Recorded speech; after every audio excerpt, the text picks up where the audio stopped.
Hi everyone, welcome to another Floor and Decor webinar. I'm Mike Simodian, I'm a regional instructor for NWFA, and today I am joined by Kevin with Stanley Black & Decker. Hello. And Wade with Bostik. Guys, if you'd like to introduce yourselves. Yeah, I'm Kevin Mayer. I'm a local representative for Stanley Black & Decker. A lot of brands under the umbrella. Bostitch, DeWalt are two that we'll be talking about today, so we're looking forward to it. My name is Wade Hagan. I'm in the National Accounts Group, Consumer and Construction for Bostik Adhesive Company. Bostik is a global manufacturer of adhesives, floor prep, sealants, and different items like that to help in the flooring industry. Awesome, thank you guys. So, National Wood Flooring Association, we are a nonprofit organization. We are the one entity that brings together every single representative in our trade, from milling, manufacturing, distributor, and contractors. It's also the one entity that puts forth all of your standards and guidelines for installation, sand and finish, troubleshooting, problem causes, cures, as far as your hardwood floor installation goes. So it's definitely a very good resource, and we are happy to be here. And today we're gonna dive a little bit into what a glue assist nail down installation means. Any questions that you guys might have, remember there's a Q&A section at the bottom of your screen, so feel free. We have people standing by to answer your questions. We will try to cover all the bases. Before we actually dive into the actual glue assist, we have to approach this as a regular job, where the most important part is to make sure all of the factors that might influence the performance of our floor are really taken care of.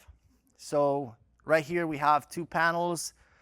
We're gonna walk you through the steps of how to properly prepare your job for the actual installation of the floor. We've tried to replicate your regular 3/4 inch subfloor with 16-inch on center joists, but we are right now just looking at the actual job. We need to consider the outside factors, right? So are we installing on a main level when underneath we have a crawl space? We have a HVAC controlled basement. Are we on a second level? So all of those factors will influence our installation and the proper steps we're gonna take before the actual install. We approached moisture. If we are on, let's say, a crawl space, that crawl space will need to be a conditioned space, or if it's an unconditioned space, we need to make sure it's not a damp, it's properly ventilated, there's a ground cover, something like that. Those are not necessarily the responsibilities of the contractor, but those are things that you need to consider and definitely present to your client, because that is not a job that's ready for your install.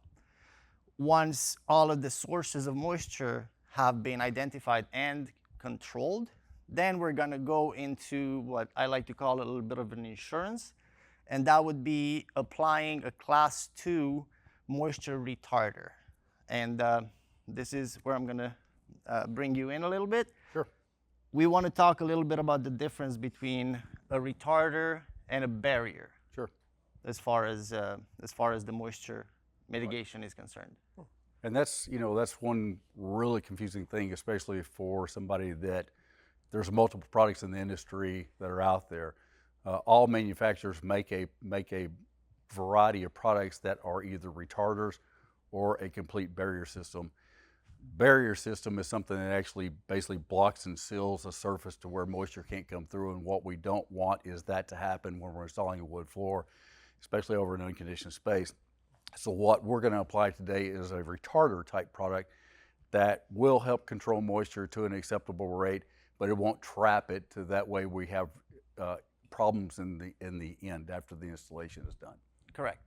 So the product, you want to tell us about the product we're going to use today? Yeah, so this product here is called Roll Coat, made by Bostik, obviously. And this is just a liquid Class 2 moisture retarder. It's a very simple product. It can go under wood floors, it can go under floating floors, it can go under glue down vinyl, but obviously today we're focusing on wood floors, and that's going to be what we build around. Actually, what we've done is we've pre-done a floor.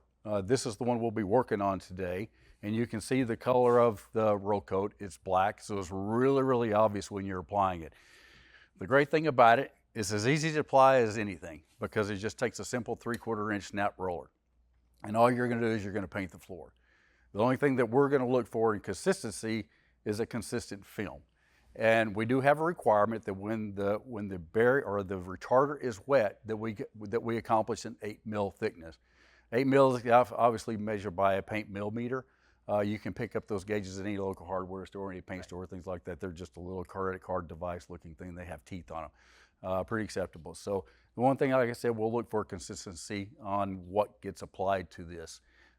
So Mike, we're going to actually do a demo right here. We'll let you roll this out. Not to be mistaken for 8 millimeters.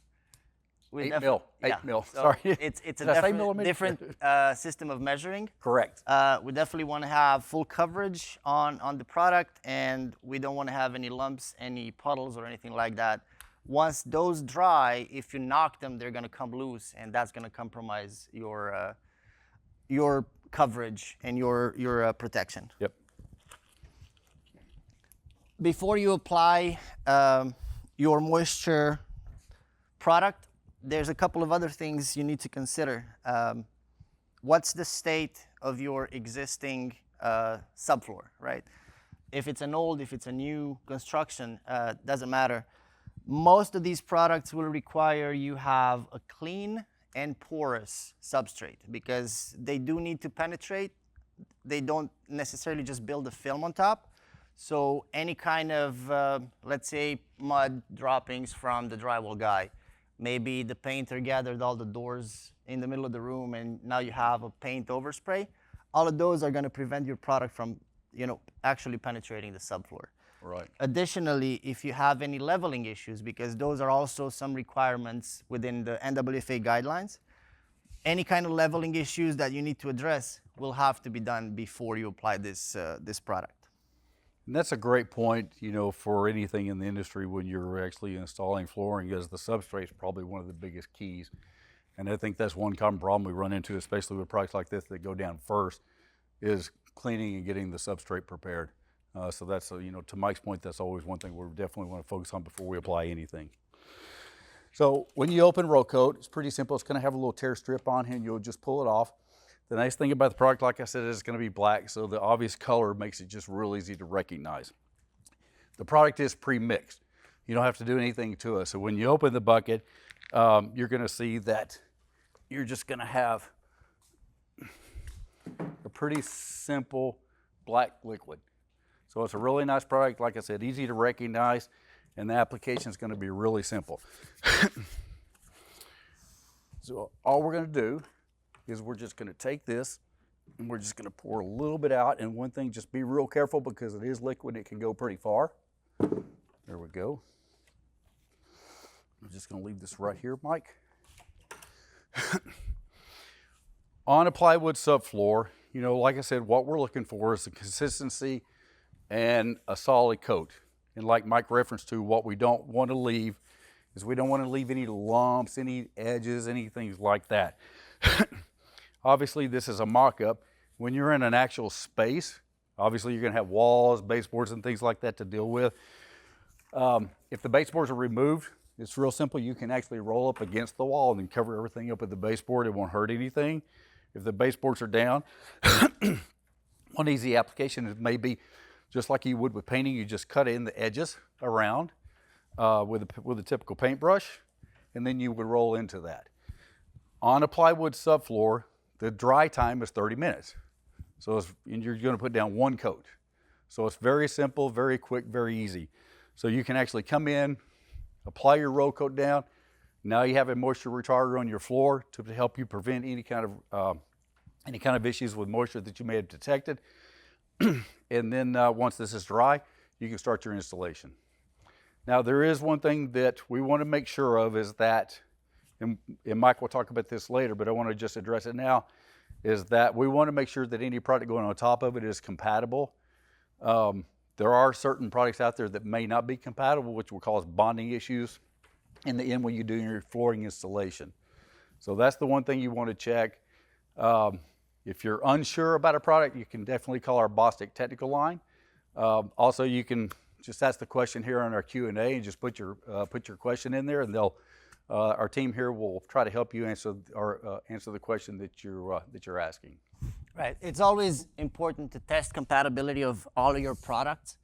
Talking about substrate, nowadays with new construction, before we put a roof on the house, sometimes the structure is going to go through a couple of storms.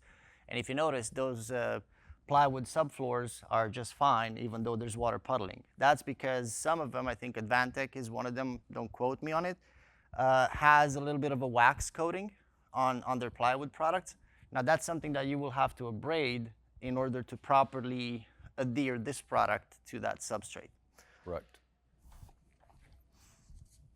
So as you see, for Mike and the install, this was a pretty quick, simple, easy process.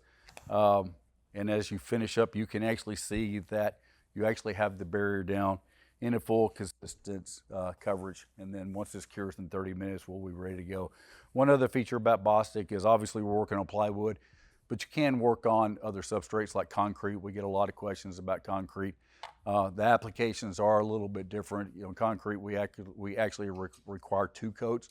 So those are things that are included in our technical data sheet or actually on the back of the bucket on the label instructions. So there's obviously information there that you can get that will help you with any type of installation, but this is the one we're focused on today on plywood. Right. Okay. So can't stress that enough. We are dealing with a moisture retarder. We're not dealing with a moisture barrier, especially on a wood substrate. We don't want to completely block the migration of that moisture. What can happen after a while, if you do that, you're trapping that inside the plywood, right? This coating penetrates.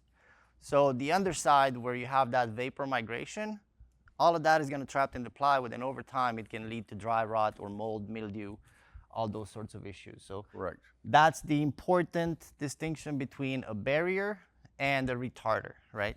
1 coat, a retarder, 2 coats, barrier. Correct. All right, so we have our product right here. I didn't do a perfect job because we had a lot of it. In reality, it's actually faster to do a bigger job than it is on a small one, especially with all the cut-ins.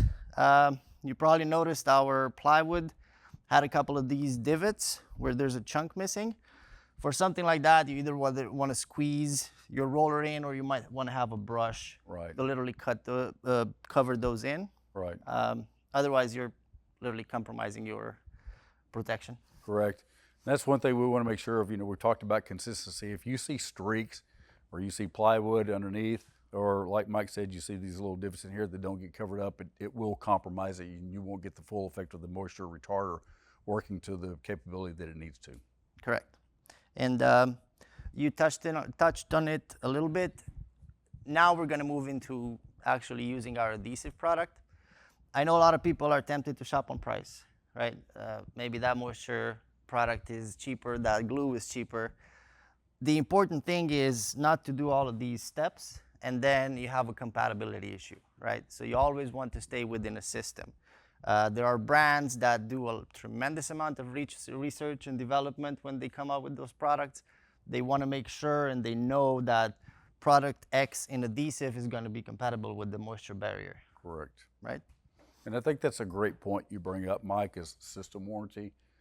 A lot of people in the manufacturing industry that make products like us, as well as Bostik, we always focus on that point because we want to make sure that the system installation is consistent all the way through from the subfloor to the finished floor. Correct. Any kind of claims that anybody might have because of a failure, if you went through the process following the manufacturer's recommendations, using proper coverages, proper tools for application, and you recorded all those steps, you should have no issue in case something goes south to have the manufacturer have your back. But all of those steps in the process are important. Right.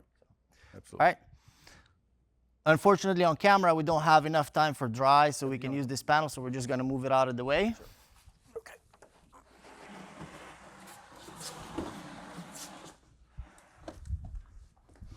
Here we go. Good deal. Thank you.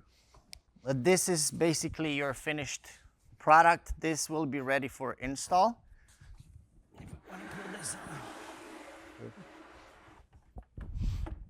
So we have our ready-to-go floor, subfloor for installation. One thing I didn't touch on, but that's on every single project, your material, your flooring material will need to be acclimated, properly acclimated to the job site. Whether you're using an engineered or a solid product, your manufacturer, actually every single box is gonna come with instructions, and that's gonna cover everything from job site conditions, recommended products, recommended acclimation procedures, and installation. We go much more into depth in our installation guidelines as far as acclimation. There's also classes that you guys can attend, floor and decor workshops, as well as NWFA hands-on schools that go a lot more in depth into this kind of stuff. But it's important to take your moisture readings before you even begin the project, right? There's quantitative and there's qualitative measuring. With the quantitative, you're basically gonna go around and try to pinpoint problem areas. You're gonna take your readings. There's a certain number of readings per 1,000 square feet that you have to do based on the NWFA guidelines, and you're gonna get an average. You're gonna do the same thing for your flooring material, and if we are installing, depending on what the manufacturer says, but most reputable manufacturers, they're gonna default to NWFA specs. So you need to be within 2% for strip flooring, or 4% for strip flooring as far as moisture content, and 2% for plank flooring. As long as you're within that interval, you are ready to go on your install. One thing I want to mention, you need to make sure you use a proper, like you would invest in a proper moisture reader, one that has a specific setting for the species of flooring that you're installing, and one that has a specific setting for your subfloor, because it's gonna yield different measurements. All right, we're gonna assume we did all of that. So we got our flooring ready to go. Glue assist. What is glue assist? It's basically using an adhesive.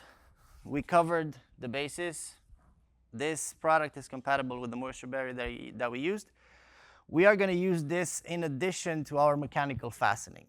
It's basically a supplement. It's not a replacement. So whenever we're talking glue assist, you are still following your regular nailing schedule, whatever the manufacturer said, or the standard NWFA fastening schedule. This is a supplement. It's probably required by some manufacturers once we get into like a 4-inch, 5-inch and above width of a plank. You're gonna wanna use it in, let's say you have a problem area, a special job site, a lot of traffic, kitchens, hallways, main levels, where you do want to have that additional holding power. You might have a job site that has a specific type of conditions, a lot of swings between wet season and dry season.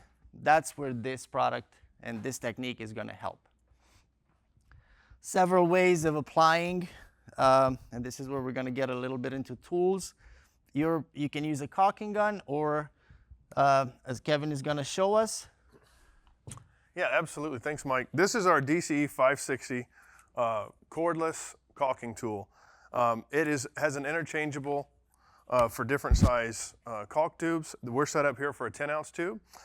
It is a variable speed trigger. So we'll see when Mike's doing the install, he'll be able to control how much flow he gets with the trigger on hand. And then it's a quick adjust with a different trigger piece. There's two parts to the trigger. I can release or engage as I need to, and then you can see the adjustment. Now before we started, we were doing some preliminary things, and it flowed a little too much. Mike was able to control it with the trigger, and there was no issue at all. It also, one feature that you may not notice as he's using the install, when I pull the trigger, it's going to engage, and then you're going to see it retract. And that's for the anti-drip. So we're trying to prevent any of the spillage that you might find either winding up on your product or on the floor where you don't want it. So Yeah, Go, Mike. as I like to say it, clean job is a happy job. So I can agree that's with that. I would love that feature on pretty much any single gun that I use as far as this goes. I wanted to add one more thing about adhesives. The one thing that you need to make sure of that we are using an elastomeric adhesive. That means it has flexible properties. The reason for that, wood is a natural product. It's a hygroscopic material. That means it absorbs and it releases humidity, extra humidity. That humidity, based on the species, is going to make it expand and contract more or less. All that expansion and contraction doesn't happen up and down. It's going to happen sideways. So you want to make sure that your product has elastomeric properties. It allows for that flexibility, but it still has a lot of holding power and it pulls it back down. And one factor a lot of people don't really think about, there is tensile strength when you stick two things together. When you pull them apart, that can be a lot of holding power. But right here with expansion and contraction, we're talking about shear strength. When your wood expands, it expands sideways. So there's products out there, once they're dry, especially polyurethane type, they're going to have a lot of tensile strength. But when the wood wants to slide, there's barely any holding power over there. So unless your product is elastic, once that wood expands and you have that shift, your glue bond breaks and then you have no more holding power over there. So that's why this is one of the products that is suitable for this application. And if there's any questions about the tool here or any of the other tools, just put them in the chat and our team will respond to any of your questions. All right. So now that we are ready, we also want to talk a little bit quickly about the installation. As I mentioned before, several other workshops and trainings will discuss job site layout, starting rows, so on and so forth. So if you have any of those questions, definitely put them in the chat. If you need the resources, ask over there. We're happy to give you the links or lead you to the right places where you can get all that information, right? We're going to assume that our straight edge right here is our chalk line that we snapped once we figure out the layout of this room. Several ways of applying the adhesive when we're talking about glue assist. We can either do a serpentine type application. We want to stay 1 inch off of all the edges. That's going to prevent squeeze out. So we're either going to be able to do a serpentine. You want to do 2 of them per width of product of flooring material. We can either do parallel lines. You're going to go on the groove side and on the short ends, or we can do parallel lines depending on the width of the product that way. This method will not allow for a regular racking, dry racking of the room. If you could do that, but you need to leave a little more space. I see a lot of people apply the glue with the board upside down, especially if it's an unfinished product. The problem with doing that on a pre-finished product, if it gets to slide around a bit, you might scar the product. So you want to apply it to the subfloor itself. Yep. Do you want to walk us through our nailer? Sure, absolutely. Yeah, so we'll be working with one of our, what we would consider a thinner product, and we'll be using one of the Bostitch nailers here. This is our EHF 1838K, and one of the great things about or a lot of great features, but toolless adjustment. So you can see, as Mike needs to, he can adjust his base on the feet as needed without getting a hex key or an Allen wrench or anything like that. That's all there for his ease of use. Also, we put right there where the cleat engages, we made that high visibility just to make it easier, so as you're engaging, you're not sure, you can be certain that you're engaging the flooring as you need to. Right. So it's going to shoot a 1 inch or 1.5 inch nail as needed for the application.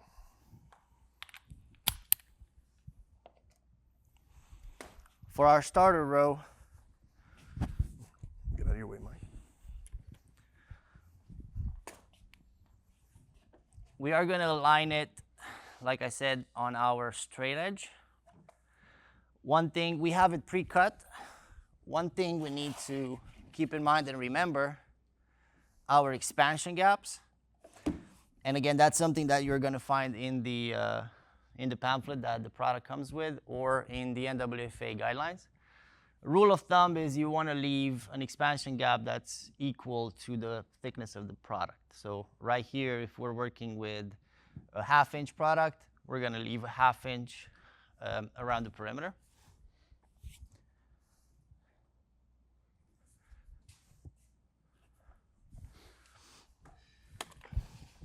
While Mike's preparing the other tool in his hand, we have an extra one. This is our 16 gauge finish nailer. It's a straight nailer. And again, very versatile tool. You can use it for the flooring applications, of course, a lot of other applications across the job site as well. Very handy tool. This is an 18 gauge. Has enough holding power when I use glue assist, but again, you need to use the certain type of fastener that the manufacturer recommends. If I do need to face nail a board, I'm gonna want to do that in the soft grain. If I do that, once I use a wood filler, that's gonna be a much better blend with the surface and the pre-finished aspect of the floor. If you have any questions about the part number or anything else specific about the tool, just put them in the chat, please, and our team will get to it.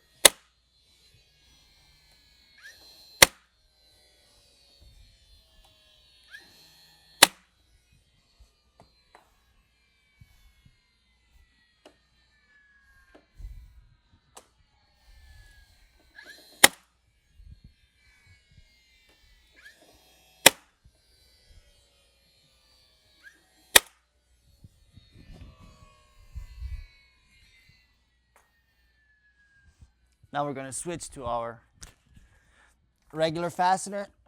And again, even though we are using an adhesive as a supplement, we still want to keep our nailing schedule, and that's going to be dictated by the manufacturer. We want to stay within 1 to 3 inches of each beginning and end of the board, and we want to have 4 to 6 inches, 8 to 10, depending on the guidelines, thickness of the product, width, and specific application.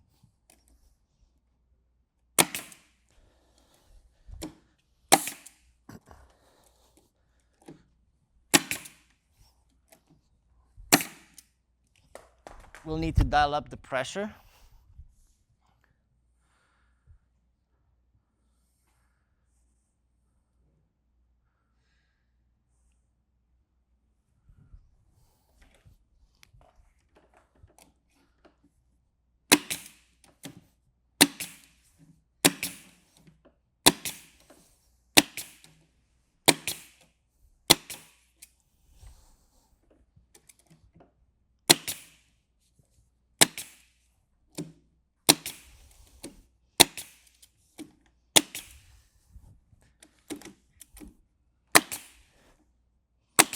Okay, so we have our first row nailed. While I bring the new one, can you please give me more adhesive? Sure.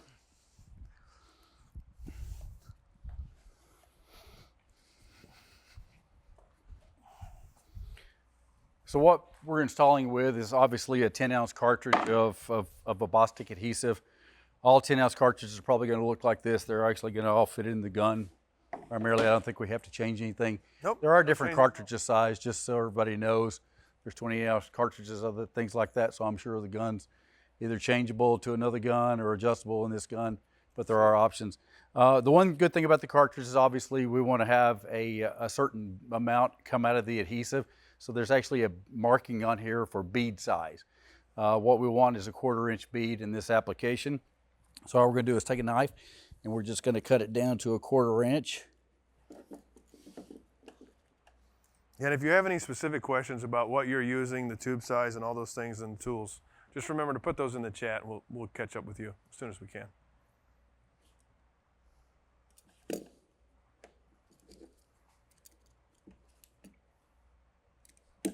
There we are. Now, one thing you will find in some cartridges is there may be a foil seal that's inside the tube. And a lot of times there is a little arm on some of the devices that actually have an arm on there that can just reach down in and puncture the tube or that foil, and that will allow the product to come out. But this product does not have that foil tube. It's ready to go once you cut it and open it. To release this, Kevin, am I right? Just take the top thing Top here. trigger, pull back. Pull back, pull that out. Easy as that. Awesome, man, this thing's, I need one of these now. Right? We all do. Yeah, and same thing, push it in, we're ready to go. Ready to go. Awesome, thank Easy you. as that. Awesome. Thank you. There you go. Okay, as we move into the next row, want to make sure our speed is dialed correctly. That's another feature I like. Depending on the amount of glue, I can speed it up or slow it down. So we have shown our serpentine. Other ways of applying it, we can do a line along the back side, the groove side of the new board that we're putting.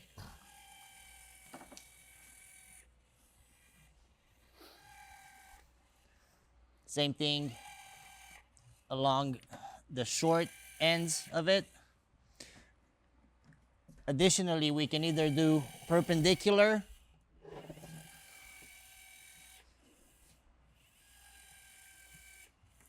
or angled lines. We want to stay about 6 inches apart. And as you work on a regular job site, if you want to keep things clean, because you're probably going to have people walking all around, gathering more material, tools, one trick to do, if I know my working time with the adhesive, right? I know I'm working with the 9.5-inch board. If I know I have enough working time on the adhesive where I can install 4 rows, I'm going to measure my 30 inches, snap a line, and then dress up my lines just in that space. That way I'm going to keep it nice and clean and tight. Yeah. Right? Hey, Mike, can I just mention one more application for adhesive? Of course. That's an option. So obviously we're using a cartridge today and we're focusing on the gun and how easy it is to apply. Not every contractor may have this piece of equipment on their truck, or they may not be comfortable using such tools like this. A lot of contractors like to stick to a traditional trowel and bucket. And in a nail and glue assist, that is allowable and acceptable. But simply all you're gonna do is you're gonna take a standard trowel, and what you wanna make sure of is on the bucket or technical data sheet, or again, you can ask questions to our team in the Q&A, they'll answer this. But you're gonna take a standard trowel for bonding purposes only, because you'll have multiple trowels. You'll see them for different types of application, for moisture, sound, bonding. So you just want a bonding trowel, and the size will show you on the back of the bucket. And basically all you're gonna do is you're just gonna open up your adhesive like every contractor would. You're gonna take some out and put it on the floor, and all you're gonna do is just comb it out. And we want it perpendicular to the wood, correct? Correct. So it's a pretty simple application. As Mike said, you can do a couple rows, and then that way you put your rows in. It allows the contractor to do more of their standard application that they've always done in the past, versus kind of switching up. But any method is okay, and we don't have any really other requirements other than making sure we have the right amount of adhesive on the application. Yeah, as long as, so that's definitely an approved method. We're basically still putting down lines about 4-inch wide, so you are gonna do them perpendicular or diagonal. I think perpendicular is more straightforward. But you're gonna have your line, then you wanna stay maybe 8 to 10 inches, do your next line. Again, as long as we understand this is still glue assist. It's not a glue down nail assist installation. So the primary fastener, it's still the mechanical one. So we wanna make sure whichever one of these options we use, or the trowel out of a bucket, we want to keep our nailing schedule consistent. Thank you. So we have our next row. Depending on your product, you might want to use a mallet, you might want to use a tapping block.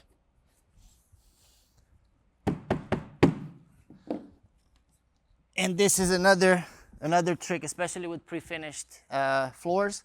What I like to do is either a piece of carpet or a towel. I'm basically just gonna have it with me so I can put my tools. The last thing I wanna do is put a lot of work into this floor and then put a dent in it. That board is automatically gonna have to be replaced. But I want to make sure I put enough pressure on it.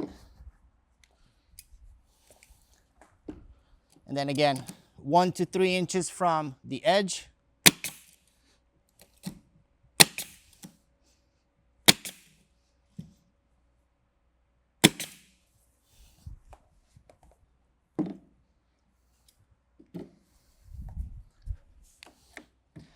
This area might need a little bit more adhesive. Yep, there you are.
Right?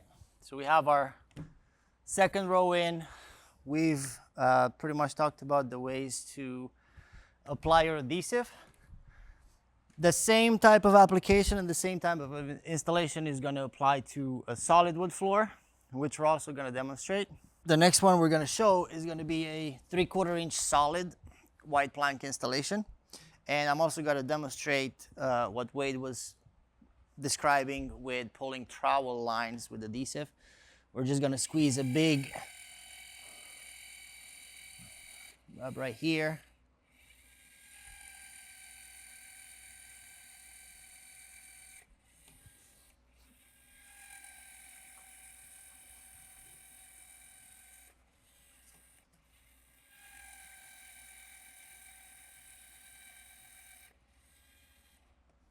Now, obviously, you would not be squeezing out of the fancy gun and then pulling it with the trowel.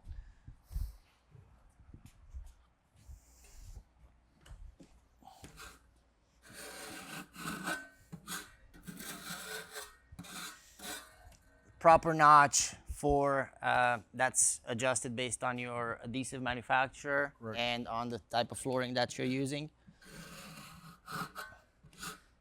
But it would be looking something along the lines of this.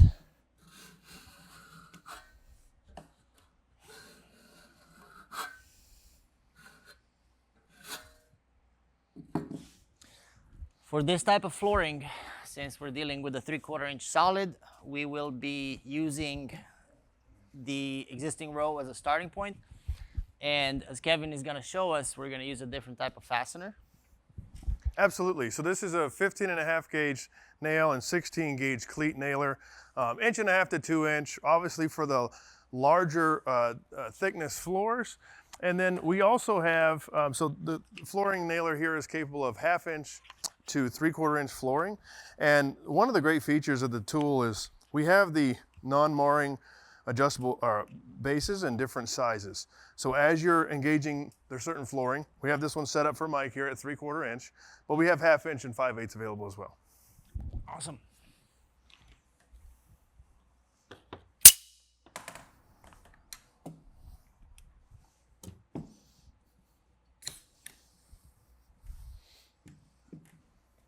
Just want to make sure our pressure is dialed in. This is something you're going to want to test at the beginning of your job. Different species have different hardnesses, different subfloors, same thing. You want to shoot a couple of fasteners to make sure that you have the nail seated properly in that hidden channel.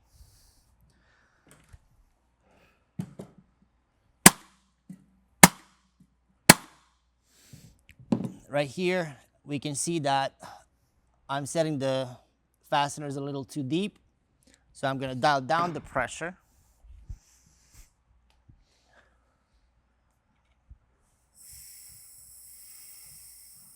And that's easily adjustable in the compressor here. We have a gauge for both the pressure in the tank and then the pressure in the manifold that he's going to send to the tool. So you can manage all those things.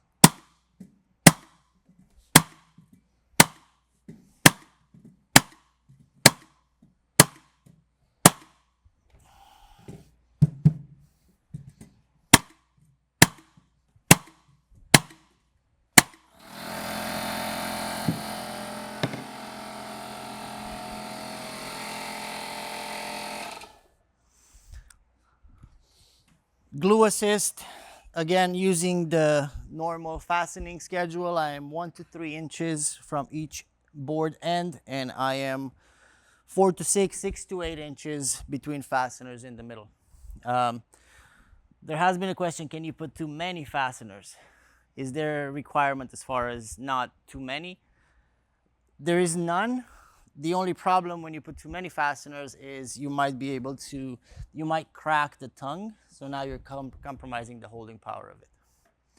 We're going to go forward in the following row.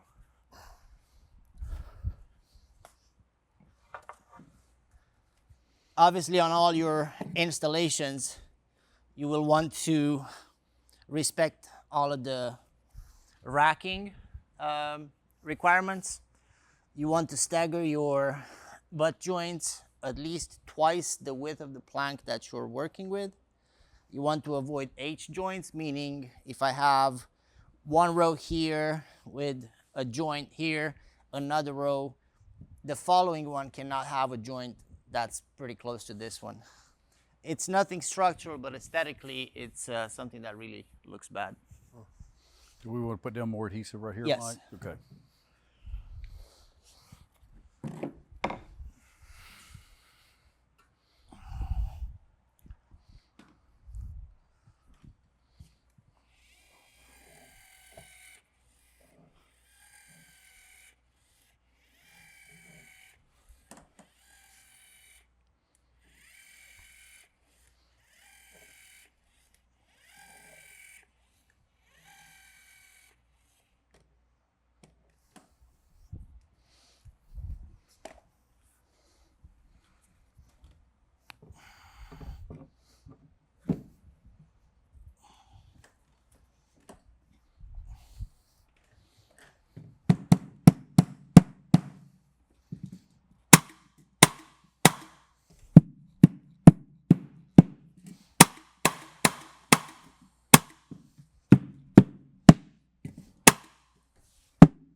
I could get a crowbar.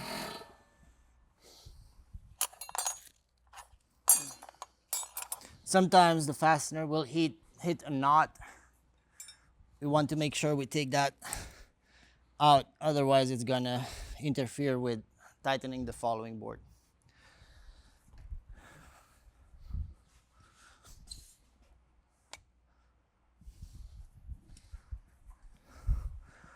So to recap, we have Glue Assist. It's a supplement to your regular nailing schedule. You still have to follow the number and the placement of fasteners, mechanical fasteners. It's not meant to replace them. Now, as we get close to a wall, it will help in minimizing the amount of top fasteners that we use. It's sometimes required by the manufacturer, especially once you get into a 5-inch width of a plank and bigger. It can help with a lot of problem areas. If you have a special type of project, maybe it's an area where you have a lot of swings in the relative humidity between dry season and wet season. Maybe it's a super high traffic area. It will eliminate or drastically reduce vertical movement, squeaks, so on and so forth. But we want to make sure that Glue Assist, especially in combination with your moisture retarder, are not used to hide potential issues, existing moisture issues or existing subfloor issues. Using a Glue Assist method will not help a floor perform if you don't have the proper underlayment. So you want to make sure you follow the manufacturer specs and the NWFA specs as far as installation for requirements on the subfloor, joist spacing, so on and so forth. Anything to add, guys? I don't think so. I think you've done a real good job hitting on all the points. Obviously the steps are pretty specific of what you want to accomplish, and like Mike said, there's probably more fact-finding information up front to make sure that when you do put an entire system together, that you're good from start to finish. Correct, yeah. And whenever you have those questions, make sure we have the Q&A chat at the bottom. You ask your questions over there. Your product manufacturer is also very happy to answer those questions if you have them about certain products. It's very important for those questions to come before you use the product, not after. How do I fix something when I use the product improperly? But yeah, hopefully this helps. Any further information you might require can be answered in the questions, or visit the other workshops that Floor & Decor puts out for you guys. Also, make sure you visit nwfa.org. That's where you're going to find a lot of information, again, exclusively dedicated to the wood floor industry. We also put together a lot of hands-on trainings where we really go in depth as far as installation, sand and finish. Maybe you want to do an intricate pattern. All that information is there. NWFA also puts out a magazine that has a free subscription. You're going to find technical publications in there. You're going to find all sorts of articles, stay on top of all of the updates and progress in the industry. So thank you guys for joining us, and we're going to keep the chat open so that we make sure we answer all your questions.